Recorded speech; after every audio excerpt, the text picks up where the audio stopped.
ज़रा सी भी अगर कोई तकलीफ़ पहुँचती है तो हम ज़ाहिरी असबाब की तरफ तो ज़रूर जाते हैं कि भाई इसके लिए किसको पकड़ा जाए, किनके पास जाया जाए, कौन सा तरीक़ा अख्तियार किया जाए। लेकिन हमारा एक बड़ा हथियार है वो रब से मांगने का, जिसे दुआ कहा जाता है। इस सिलसिले में हमारी बड़ी कोताही पाई जाती है। इसलिए तालिबा ने हमें एक पैगाम दिया है, एक मैसेज दिया है कि हमें जो भी अगर मुसीबत पहुँचे तो हम उस वक्त अल्लाह तबारक व तआला की तरफ रुजू हो और दुआ करें।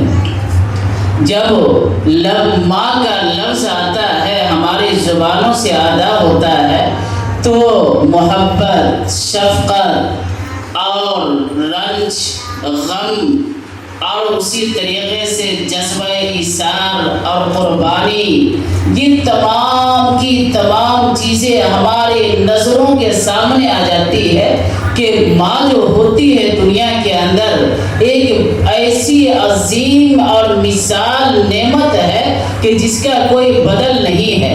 वो अपनी हर तरह का दर्द, रंज व अलम और गम को बर्दाश्त करती है। तो मैं चाहता हूँ कि इस उन्वान से समरीन फातिमा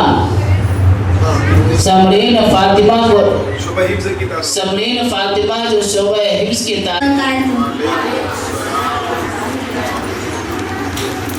मामा